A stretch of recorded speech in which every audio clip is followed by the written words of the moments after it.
Greetings, gentle beasts, and welcome to Heartwood Tower of Voices broadcast Heartfest Special, where we celebrate the eternal spirit of romance and love.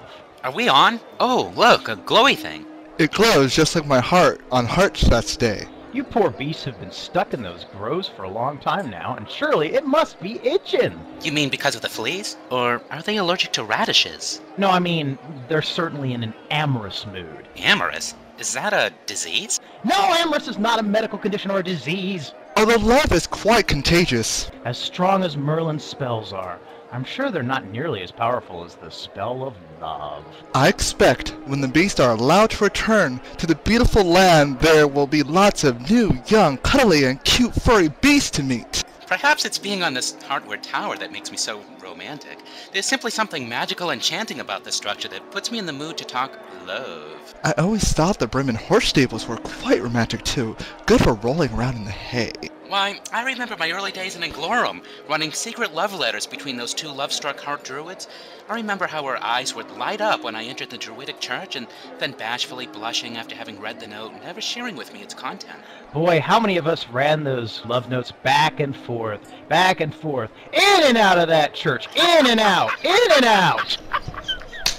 Why, even the clockwork Penelope Two Gears in Bremen found room for sentimentality for her lost locket, even amongst all her gears. I'm sure even such a brave knight as Lancelot, such a loyal knight to King Arthur himself, couldn't resist the power of beauty. I'm sure Robin Hood and his band of merry men must be quite lonely. Even such a gifted archer as Robin himself is no match for the arrows of Cupid. See? Love was all around us. True, the romantic moon was smashed by Djal's hammer, but does that mean there is a gaping hole of longing and desire in the hearts of beasts?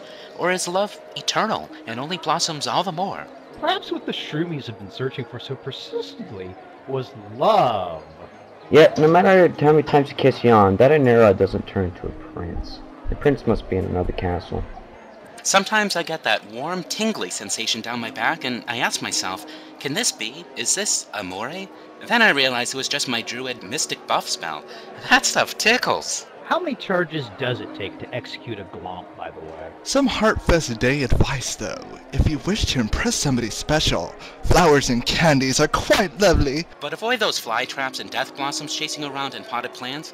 Oh, and don't get your flowers from the rotted nursery. Although there were some beautiful tulips around the lighthouse along the sunken flat shores of northern Badari. Love is a lot like those lighthouses actually. They're a beacon of hope and potential, the promise and titillating expectation of what was to come. They draw us towards them, like a moth to a flame. Unless you're a flame moth, in which case you're both. I used to love to watch the waterfalls or take a nice romantic stroll on the beach. Until you ran into those scallywags or Anubians. Those bullies knocked over my sandcastle I worked so hard to make look like a miniature Camelot. Instead it looked like Dusthor's Nantes way station. Endless sand. Yeah, where were we? Oh, those pet rocks the Shard children sold. They totally don't impress. Zombie rings are not romantic either.